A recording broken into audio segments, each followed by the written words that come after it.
With the help of a grant from the Carnegie Corporation, BustedHalo.com began covering the issue of immigration in a unique way. Instead of contributing to the glut of coverage about immigration, Busted Halo is featuring stories by immigrants themselves about the issue.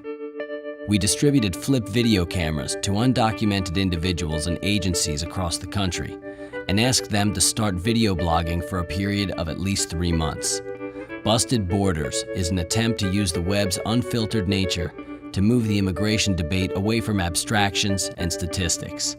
Regardless of where you stand on the issue, we hope to give a personal glimpse into the humanity of these strangers in our midst.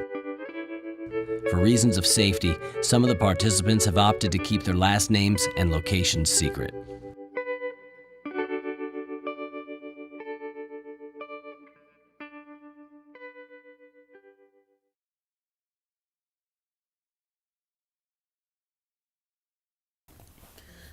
One of the most important things in my life, one of the things that has most influenced me and really helped me to get through the process of having been put in removal proceedings and having had to deal with the possibility of being deported from the one country that I consider really to be my home, has been my faith in God.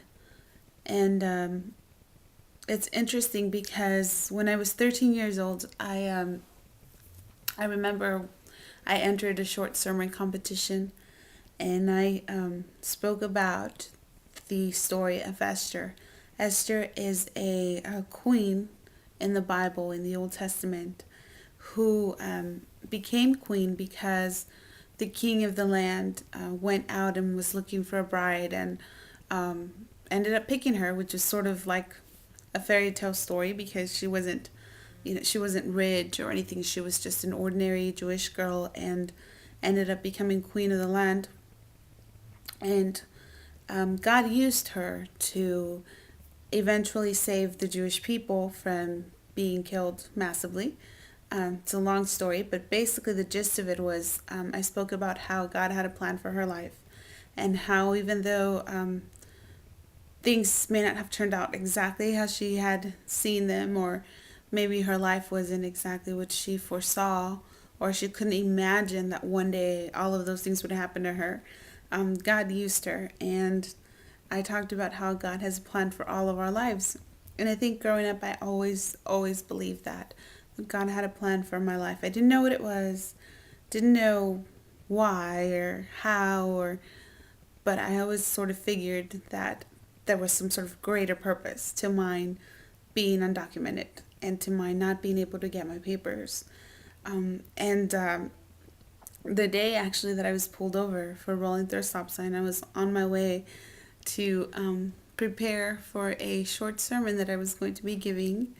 And it was really difficult to have been pulled over and to be sitting in jail and to be praying and thinking I was on my way to do something good. I was on my way to go, prepare a short sermon. And I just remember asking God, why of all the times, why that one time or that one day I was in the wrong place at the wrong time, that I was pulled over and then I was arrested, and now here I am sitting in immigration jail. And I couldn't understand why that was. After that, it was sort of like what happened to the plan. There was supposed to have been a pretty plan like the girl Esther in the story, and it didn't work out that way. I'm not doing anything extraordinary other than I'm getting deported. And I just remember feeling like, okay, maybe there is no plan. Maybe this is just the way things were going to turn out, or maybe I was just dreaming up things that weren't really there to help me feel better about myself, to help me feel like I had faith or something to hold on to.